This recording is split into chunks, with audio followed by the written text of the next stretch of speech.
have to admit, for the first like 15 or 20 minutes of Mission Impossible Dead Reckoning Part 1, I felt nervous. It starts off with a set piece that doesn't involve our main characters. There's kind of a lot of exposition, and I wasn't quite sure where it was going. But very quickly, I was reminded of my own words from my Top Gun Maverick review. Don't doubt Tom Cruise.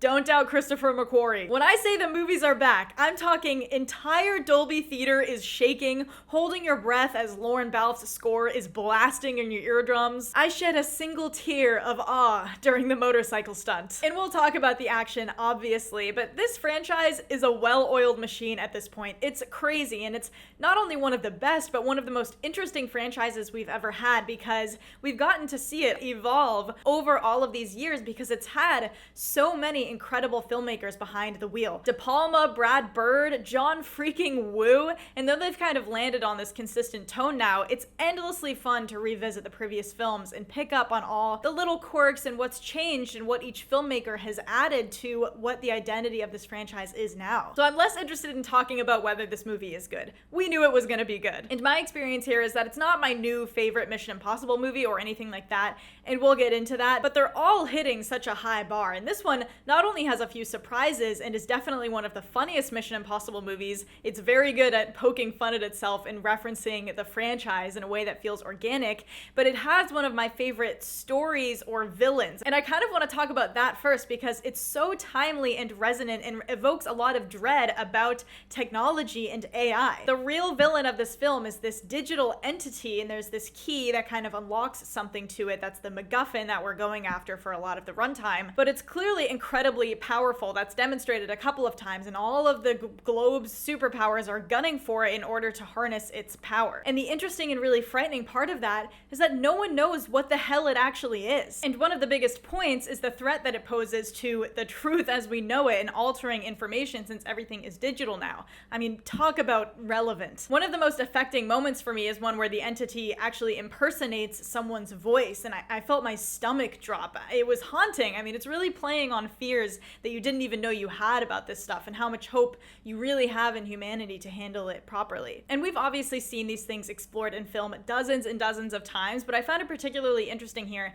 because it's kind of interwoven with the core of this franchise, and Tom Cruise is obviously getting older, and we see a lot, or we have been seeing a lot, of these older stars making films that have themes about the future and how the world is forgetting them, not to throw Dial of Destiny under the bus, but here it feels so urgent and universal, and the term greater good keeps getting weaponized, and the film is ultimately stating that the greater good is about caring for your fellow man, someone you don't even know, which is so representative of the character of Ethan Hunt. So I thought that was really cool. But let's talk about the action, because what they are doing in these movies, it's like you want to be there opening weekend to see this on the big screen, and I think Dolby is the move because apparently none of this was shot in IMAX.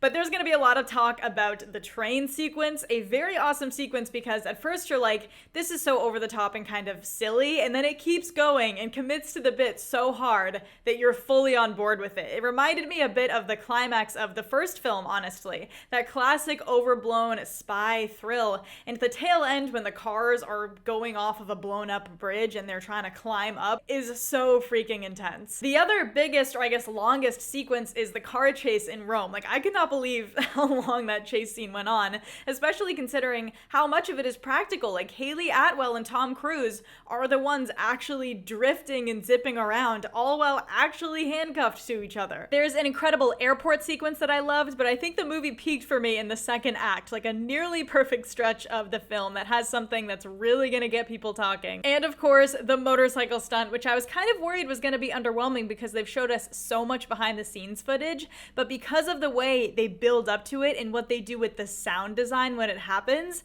it's like you're seeing it for the first time all over again. There's one scene with Vanessa Kirby, the White Widow, and they're all in a club talking about the entity and these keys, and I noticed at the end of that scene, like, my mouth was wide open, like, just totally entranced by all the dialogue happening in that scene. And that's what you want from these films. I want to look at Rebecca Ferguson and think, damn, I should have become a secret agent. I want to feel like I'm part of these conversations. I really felt that in this film specifically, and I think it might be tied to the fact that McQuarrie is really doing his best De Palma. There are so many Dutch angles in this movie, but also a lot of close-ups in that way, and I think it really brings you inside the world of these people. And speaking of people and new people, Pom Klementieff was far and away my new favorite character. She is so freaking badass. She's Gabriel's henchman, like an attack dog, who towards the beginning in the Rome car chase is in this massive like industrial steel truck and just reveling in destroying and plowing through shit. But she actually ends up being a really interesting and in ways tragic character with her own cool style. Total scene stealer. Hayley Atwell is also spectacular and different than I thought. She's kind of just a thief that gets in the middle of everything, and she's very apprehensive and constantly freaking out about doing all of this crazy IMF stuff, which is funny but also a very real feeling part of her personality. She's very charming. And I wasn't sure what her relationship with Ethan would be like, but it felt very like father-daughter-ish to me. I hope I don't regret saying that. Kittredge is back for the first time since the first Mission Impossible movie, and it works seamlessly. Like, this is the right way to incorporate a legacy character, and apparently Henry Czerny wrote most of his own dialogue for this. And Tom Cruise, Scientologist extraordinaire.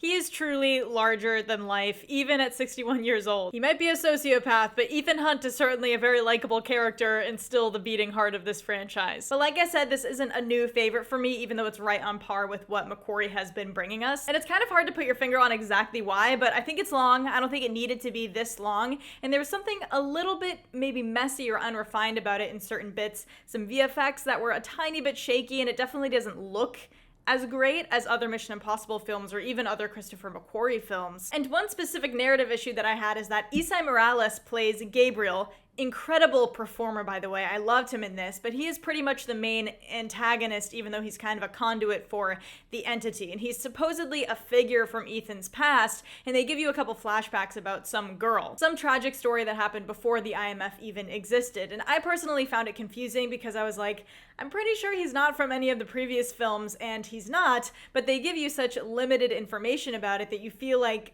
you should have known something beforehand, and it feels weird that you're supposed to care about his connection to Ethan, even though the reason why it was him and someone from Ethan's past who was doing all this was pretty cool. But overall, this is a Mission Impossible movie. They know what they're doing, they know what they want and have to deliver to audiences, and it just feels so good to witness this kind of classic blockbuster entertainment on the big screen that's made with such care and such dedication to the stunts and to the training and to the story and to the characters. And even though I had a couple more issues with this one than I wanted to, it's still a fucking banger. So I'm going to give Mission Impossible Dead Reckoning Part 1 4 out of 5 stars. It's close. It was very close to 4.5 stars, and I can see it maybe going up on a rewatch because there's a lot of story to take in.